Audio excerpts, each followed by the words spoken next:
He wasn't particularly popular at school, not yet anyway. In fact, he often joked later that he didn't really date anyone back then. But every spring at Humes High School, something magical happened. The school held its annual minstrel show, a day when anyone with a talent, big or small, could take the stage and shine. For most kids, it was just a performance, but for a quiet boy with a dream, it was something far more. This year, his teacher, Mildred Scrivener, saw something in him. She entered him as a guitarist. His name was listed 16th on the program, spelled Presley by mistake, coming just before a boy who would tap dance across the stage. Most of his classmates didn't even know he could sing. He was a mystery to them, a boy who kept his dreams quietly tucked inside. The day of the performance arrived, and with it, the fluttering of nerves in his chest. He stepped onto the stage, guitar in hand, and for a moment, the whispers and rumbling of the audience felt overwhelming. The auditorium smelled of polished wood and dust, mixed with the faint aroma of freshly waxed floors and flowers placed for decoration. Curtains hung heavy and slightly frayed, shadows stretching across the stage, and the soft murmur of parents and classmates filled the room like a distant tide. But then he began to play. He sang Teresa Brewer's "Till I Waltz Again With You," and something magical happened. The audience listened.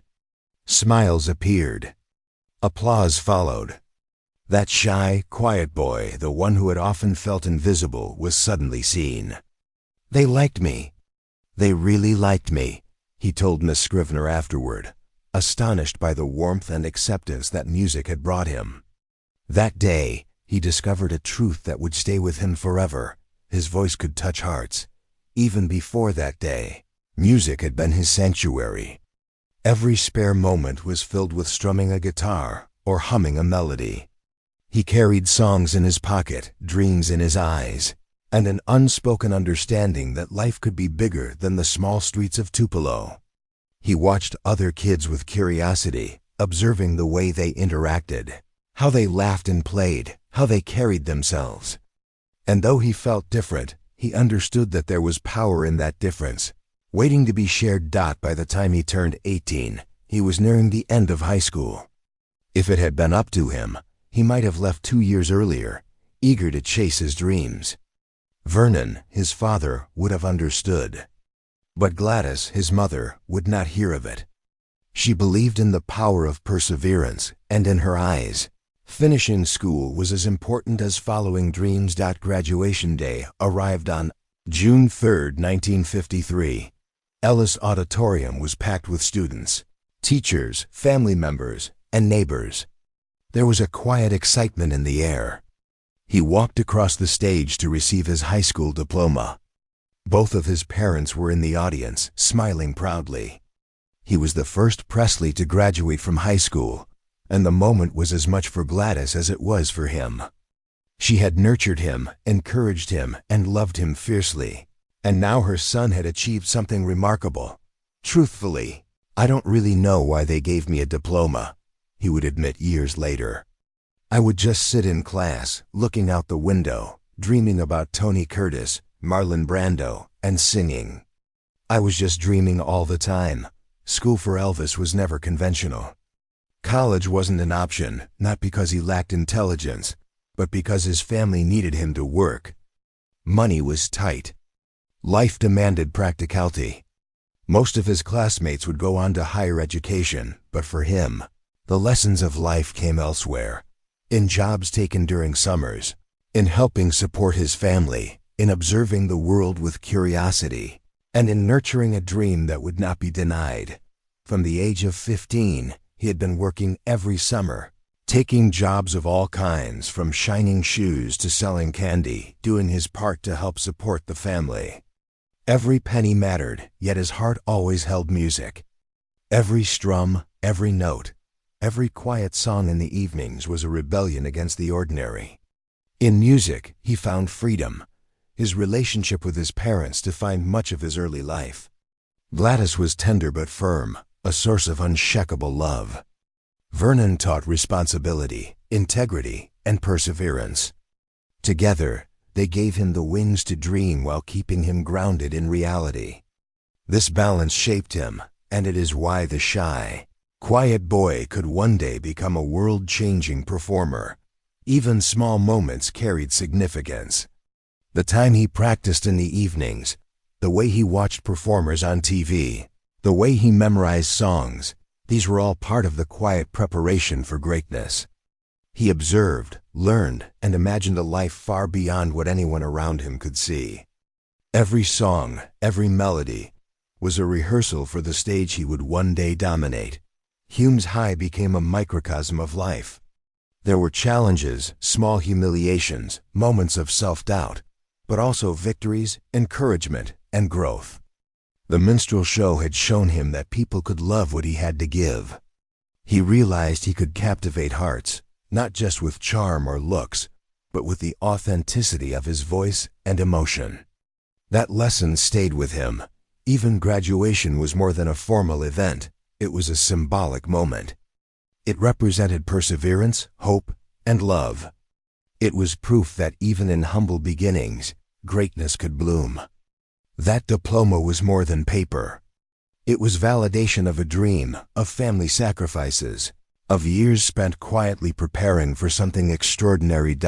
As he looked back years later, Elvis reflected on those moments with gratitude and humility. Every performance, every job, every struggle had prepared him for what lay ahead.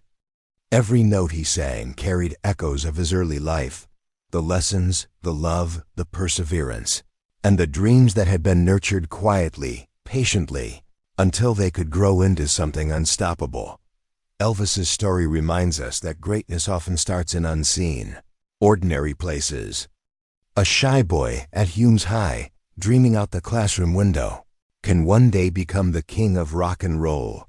It begins with small victories, encouragement from loved ones, and the courage to step onto a stage, no matter how small. From that spark, a legend was born.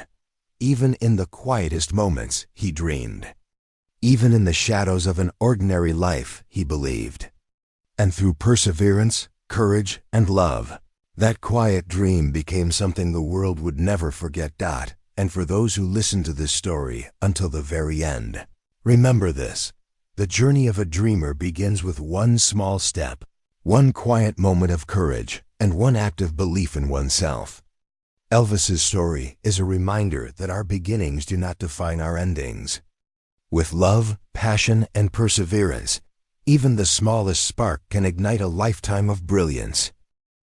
Thank you.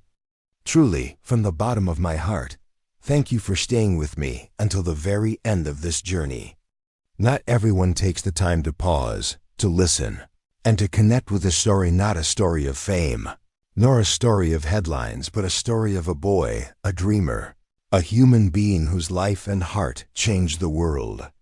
And you, dear listener, have been part of that journey. That alone is something remarkable.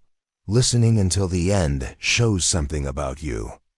It shows patience, curiosity, empathy, and the rare willingness to fully experience a story. You've witnessed not just the music, but the heart behind it, the moments of doubt, the moments of courage, the quiet victories, and the small sparks that grew into a blazing legacy.